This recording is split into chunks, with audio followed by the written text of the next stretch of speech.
और प्रेम बाबा, वो थोड़ा आलसी मिजाज लेकिन कर्तव्य परायण, कर्म परायण। टाइम हो गया ना, बोली बोलो सच्चिदानंद भगवान की। लेकिन क्रोध करते वक्त आपको ये सेंटेंस कम आएगा। घर में जब विषमता आएगी आपकी, ये महाराज जी का प्रयोग मैं आपको बता रहा हूं। धीरे धीरे धीरे धीरे बोलो, बोलो सच्चिदानंद भगवान की। तो प्रेम बाबा अपनी ड्यूटी में परफेक्ट है।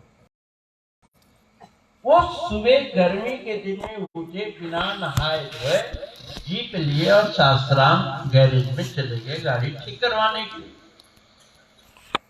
और उनके अगेंस्ट में कुछ लोग होते ही हैं हर जगह, तो उनकी शिकायत कर दी महाराज जी से कि महाराज देखो अभी तक सोया हुआ है, पता नहीं कहाँ है, कुछ आता नहीं, पता नहीं, कुछ नहीं, कोई काम की चिंता ही नहीं।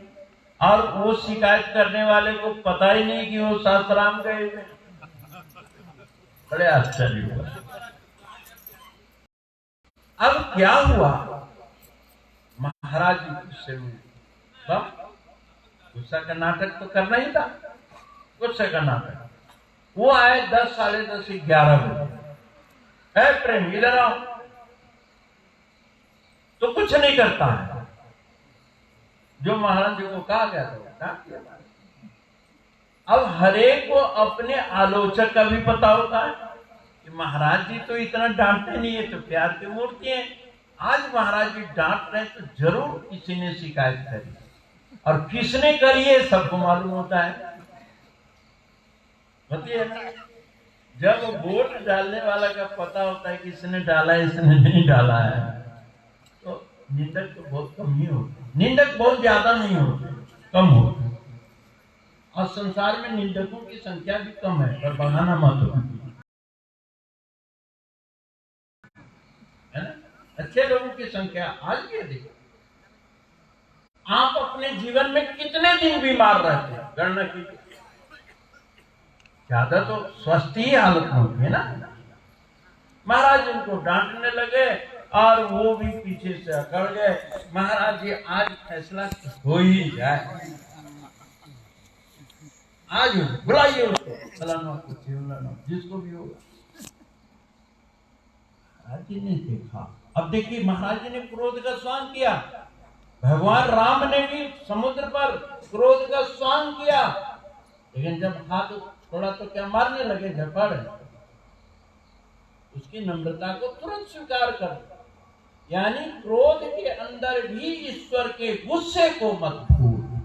आप अपने बच्चों पर, परिवार पर, दोस्त पर, किसी पर गुस्सा कर ही दो, मान लो आ ही जाए मौका, लेकिन उस गुस्से के अंदर इतना आपे से बाहर मत हो जाओ कि तुम्हारा क्रोध पाप बन जाए और ईश्वर उसको दंड देने लग जाए।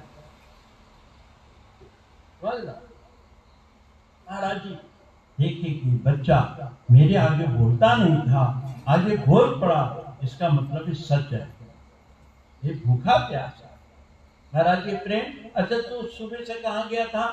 नहीं महाराज पहले फैसला करो। महाराज जी के मारूंगा जापट्टी को, बताओ कहाँ गया था?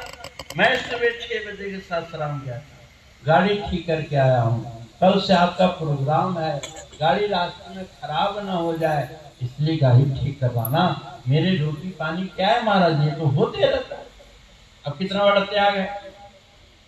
और निंदक को कभी अच्छा ही नहीं, इसलिए निंदक नहीं नजदीके रहे तो अच्छा है।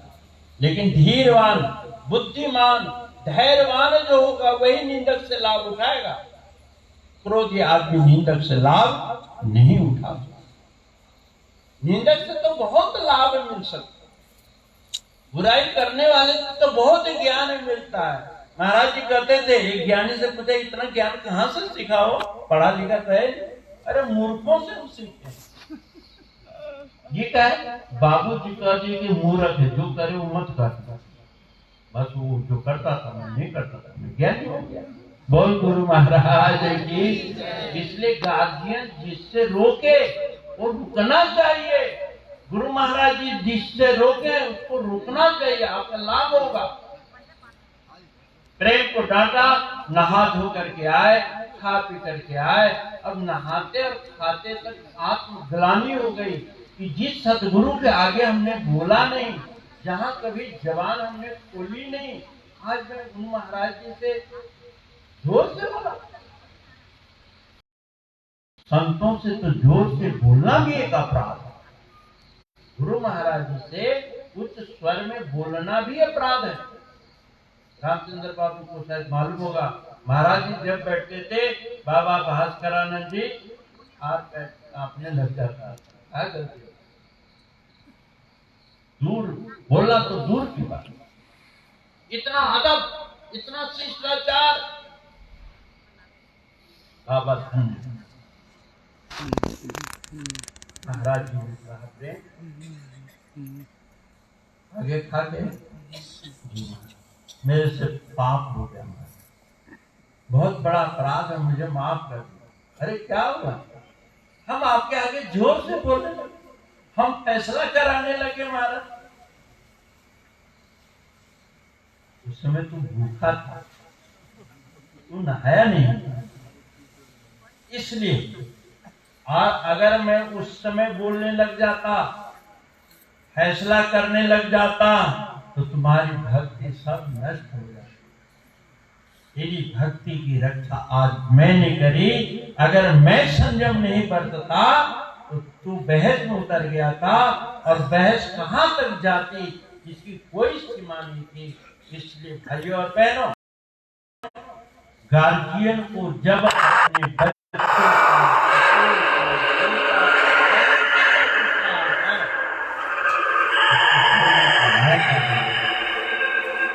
चुप ऐसा नहीं करना चाहिए। चुप रहो, निवेदन।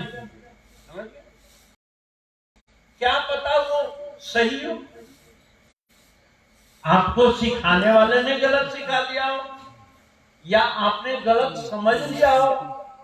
इसलिए वादे वादे जायते तत्वबोधा, परस्पर बातचीत करने से तत्वबोध होता है। और यही व्यवहारिक चरित्र है। इस व्यवहारिक सत्संग को आप अपने जीवन में धारण करें। महाराज जी के इस व्यवहारिक सत्ता को हम सब मिल करके ही संभाल पाएंगे। और मैं तो कहूँगा कि महात्माओं को मांगने से पहले अपने अपने कर्तव्य का पालन करें। और महाराज जी ने बाबा जी को हुक्म दिया, जहाँ जहाँ जाओ महीना में एक दफा, 2 महीना में एक दफा जाया करो। और पीछे तुम्हारे मुक्तानंद देव जाए, साधनानंद साधु जाए, राम ध्यानानंद जाए, या अन्य बहुत सारे संत थे उस समय जो एक दूसरे के पूरक हुए थे, और वही आगे चल करके लाल बन गए थे। तो लाल बनने के डर से घबराइएगा मत भाई, नहीं बनाइए जब तक आपकी आत्मा नहीं कहेगी। लेकिन महाराज जी के कर्तव्य का पालन तो करना ही चाहिए। अब बूढ़ों को हम कैसे कहें कि आप मुठिया इकट्ठा कर, इनसे तो अपना शरीर लेके नहीं चला जाता। तो नौजवानों को चाहिए कि बुजुर्गों से आदेश लेकर के गांव गांव में मुठिया इकट्ठा करें। आज भी परमपुरी में मुठिया ली जाती है। एक सुरेश जी है लंगरी, दिन भर लंगर में काम करते हैं, और महीना में 4 दिन परमपुरी गांव में घूम घूम के मांगते हैं। और 2.5 से 3 क्विंटल अच्छा चावल परमपुरी को लाते हैं, बड्डी में जाते हैं, 2-3 क्विंटल 4 क्विंटल वहां 7-8 क्विंटल अकेले उस व्यक्ति ने इकट्ठा शुरू किया है, और सफेद कपड़ों में। इसलिए आप लोगों में से भी चाहिए कि मुठिया इकट्ठा करें, सच्चा सुच्चा भक्त इकट्ठा करें, और उसको मोर डेयरी में पहुंचाए। मोर डेयरी के खर्च से बचे परमपुरी जाएगा, ठीक है। फिर इसकी एक व्यवस्था बनाएंगे, एक लड़ी बनेगी। तो बूढ़े के पास होश है, जवानों के पास जोश है, और उस समय महाराज जी के पास होश थी, और इन सब बुजुर्गों के पास जोश थी। और जोश को यदा कदा महाराज जी संभालते थे, है ना। और उसका परिणाम है कि आज आपके परमपुरी की खुशबू फैली हुई है। पूज्य बाबा जी की देन है।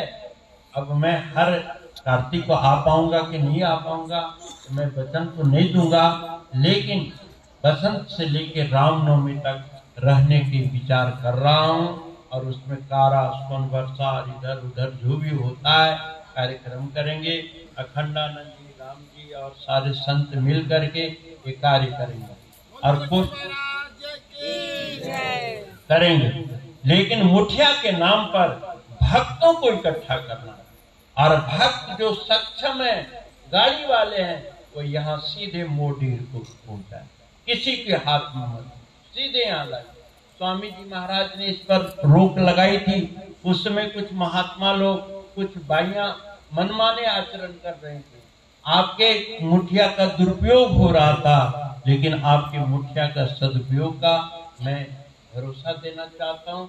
आप सीधे आश्रम में आए। कौन ऐसा गांव है जहां मोटरसाइकिल नहीं है?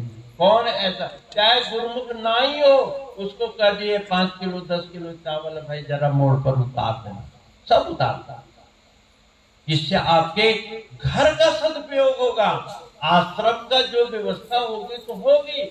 आपको रोज, आज ही मैं अभी कमरे में बैठा था, एक भक्त ने पैसा, महाराज जी ने कहा 5 रुपया रोज चढ़ाओ, 2 मुठिया रोज अन्न निकालो, रोज भगवान का स्मरण करो ना। इस सुकृत्य बच्चे देखेंगे कि बाबूजी ऐसा करते थे, वो भी करने लग जाएंगे। जब आप खाली आंख बंद करके भजन करेंगे तो बेटे को क्या पता कि आंख बंद करके आप क्या कर रहे हैं। क्रिया हमारे यहाँ कर्म कांड, उपासना कांड, ज्ञान कांड है, तीनों कांड पर कल की चर्चा होगी। बोल श्री सद्गुरु महाराज की जय। धर्म की जय हो। अधर्म का प्राणियों में विश्व का, गौ माता की जय, पृथ्वी माता की जय, गंगा मैया की, चारों वेद की जय, चारों धाम की जय, आज के आनंद की जय। नमः पार्वती पतये हर हर हर महादेव।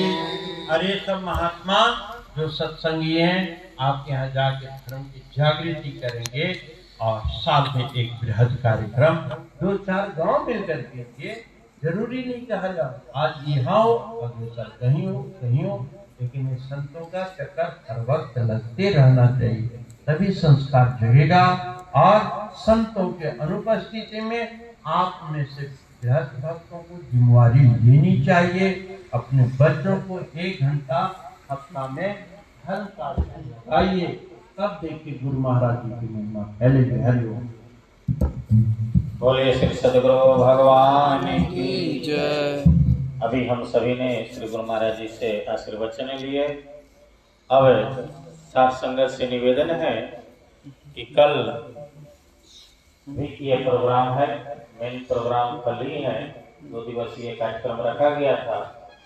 तो कल थोड़ा पहले भी आप लोग आए और लोगों को, आस पड़ोस को भी एकत्रित करके उनसे निवेदन करते हुए और अधिक संख्या में आने का कष्ट करें। और सभी साथ संगत से निवेदन है कि प्रसाद पा करके ही अपना जाएंगे। बोलिए सच्चिदानंद भगवान की जय। रुक जाइए आइए परापर यहाँ से प्रसाद लेते हुए, और आप लोग प्रसाद ले लीजिए। ये ना बात नहीं आवे का बात, सब भीड़ लग गई। थैलवा रखिएगा, थैलवा रखिएगा।